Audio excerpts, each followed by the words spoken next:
Okay, this will be video number 3 in my Yamaha Wolverine X2 Additions and Mods series.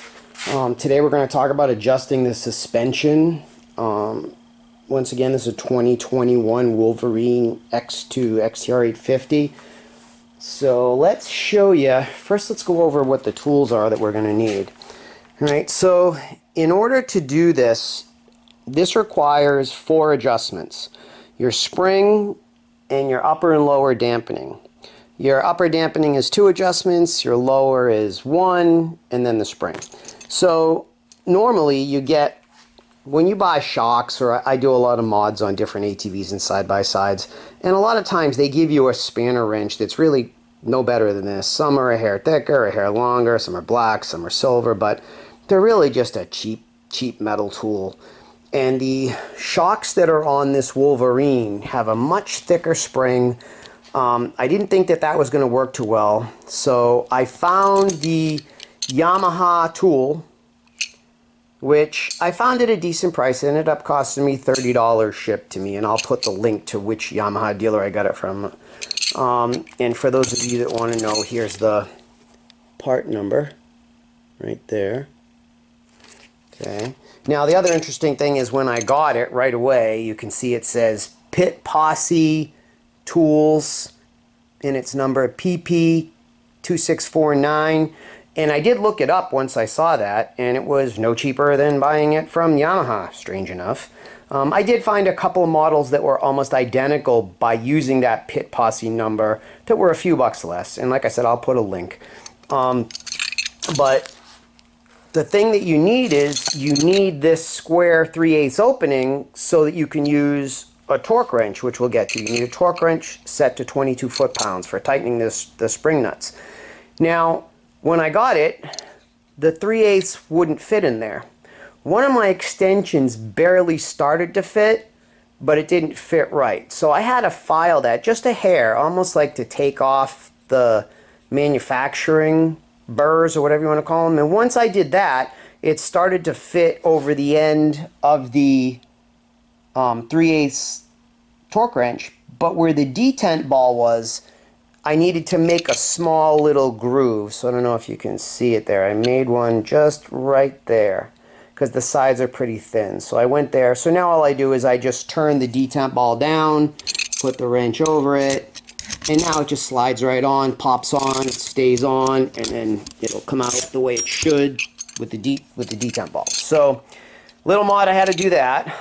This wrench does fit the lock nuts on these shocks much better because it's nice and thick. One other thing though, and I'm usually honest with you guys, so I've already done the adjustments on this. I wanted to go through this whole thing, make sure the tools that I bought worked right, make sure the information I was giving you is correct. So I already went through this, and once I got this onto the spring and loosened it, I should have measured first, because I was told that these Yamahas come set to standard, and standard, I would have needed to loosen the nuts on the shock and raise the nuts up, and you measure. The soft setting is 14.26 inches, and it's 14.26 inches from the base of the spring to the top of the spring. Okay? And after I loosened the top nut, I measured, and it was already at 14.26. So then I just had to tighten the top nut back on. Well, I quickly realized, A, loosening and tightening this nut, that as soon as you put the wrench on and start to turn, both nuts turn. So I still needed to use this to hold the bottom nut. Now, for any of you that have ever used these, I mean, they're so thin, they just cut into your hand. They're not good. You can put a rag around them. Instead, I just went and took some hose, reinforced hose, and I put a little bit of soap on it, and then I just slid it on to make a nice handle I could grip that wouldn't rip me to shreds. Now, I probably could have used 2 of these, but the reason that I needed that fat one, because if you look, the top nut is fatter than the bottom nut, and they kind of curl up, so it's not sitting flat. this wide adjustable wrench fits that top nut perfectly. Now the second nut down that you basically just hold in place while you're tightening and loosening, that skinny little spanner wrench that I put the rubber hose on, it actually fits this well enough and tight enough so that you can hold that while you're loosening with the other spanner wrench on the top. Would two of these work better? I don't know. It may be too thick to use two of those. I don't know if you could get both wrenches on top of each other like that. So it does work well with this one and this one in a combination. So that ended up being how I had to loosen it, was using both of those. And then I told you I had to change the hole size a little. Torquing to 22 foot-pounds isn't really much. It clicks fairly quickly without much. So this tool worked out okay to hold it while I was tugging on it. All right, so the rest of the tools we need are a 17mm wrench, a red Sharpie. You need a couple of screwdrivers. These are Snap-on carburetor screwdrivers. They're really strong with a nice tip, almost the exact width that I need. And then I also printed out the instructions from Yamaha on how to do this with all the minimum and maximum settings. So what we're going to do is we're going to take all these things and we're going to come over here.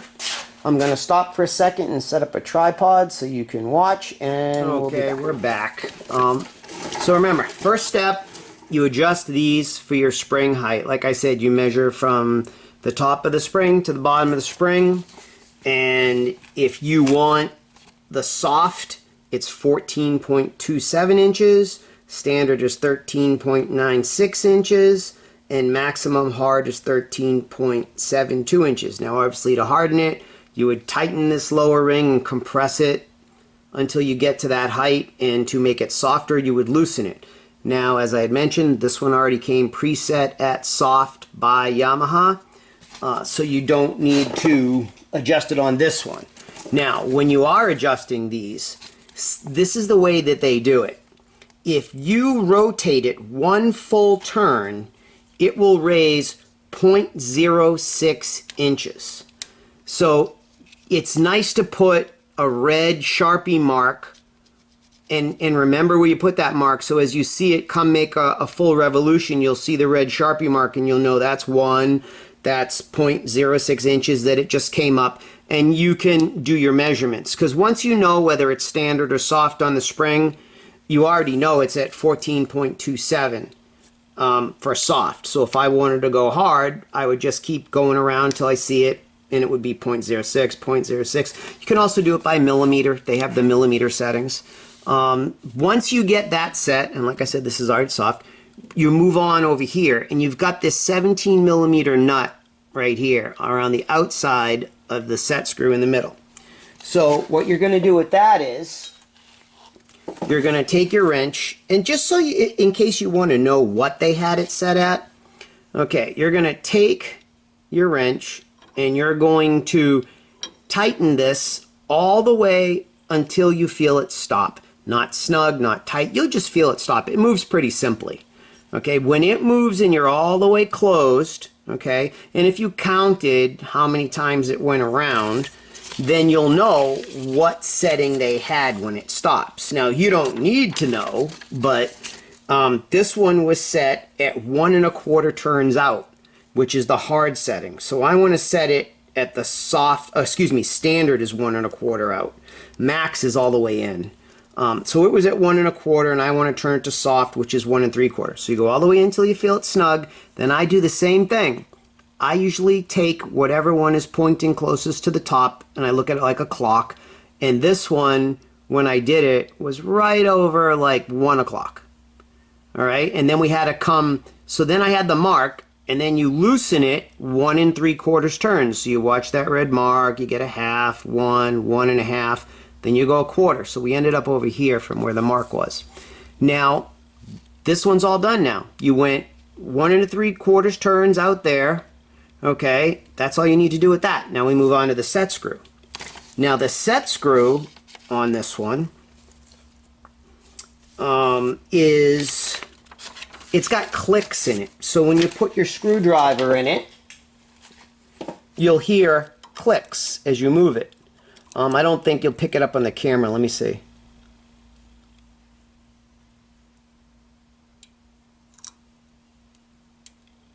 I don't know if you heard those clicks. They're probably too faint, but you can feel them and you can hear them.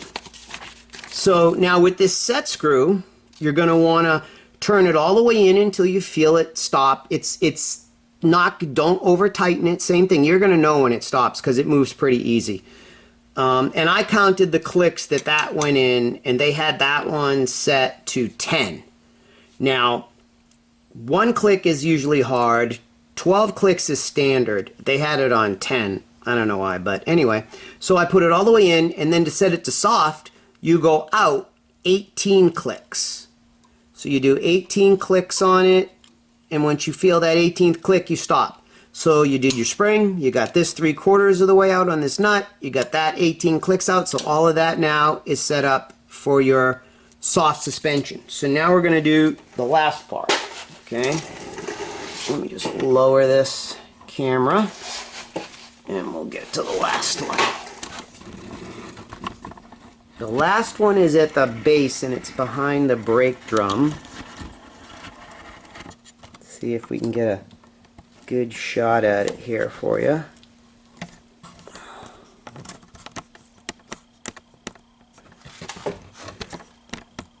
Let's see if we can do it this way. We might have to. Okay, there it is right there. You get the long screwdriver, and I'll show you where it is. And it's basically set up just like the upper one. Alright, so screwdriver, I like these skinny ones. The fatter screwdrivers don't give you a good angle. These screwdrivers fit right in and go right into the head the way they should. So now you're in there, and it sets up just like the other one. You count the clicks, go all the way in, that way you'll know what the setting was that they had it on. And then on this lower dampening setting, you want to go 30 clicks out for soft, 10 clicks out for standard, 1 click out for maximum hardness. So I did 30 clicks out. And that's it. So we got 30 clicks out, then up above we had the 18 clicks out, the nut was 1 3/4 out, and 14.26 on the length of the spring. That's pretty much how it all works. Let's see. I'm trying to think if there's anything else. Yeah, and the only reason why I'm changing this, I live out in the woods. I live on 22 acres, and I have a lot of trails. Parts of the trails, the dirt is eroded away, and there's a lot of roots, and it's just like, it shakes the fillings out of your teeth. So this should take up some of that shock. We do a lot of trail riding, things like that. So this should help soften the ride substantially. I will report back how it worked out. I'm going to go do the front shocks now, which, like I said, same exact procedure as the rear shocks. So that'll be it for today's video. If you got any questions or comments, love to hear from you. Thanks for watching. Video number 4 should be coming up in the next few days. I'm hoping to get some of the other parts and accessories that'll be going into this. And we will continue on. You know, we're going to do a stereo, we're going to do light bars, rear, front, interior lights. I might even get rid of those sideways switches and make them straight up and down again. I don't know what they were thinking. Almost every switch with words is up and down. So we're going to go through a lot of mods on it, and I guess I will see you soon. Thanks for watching.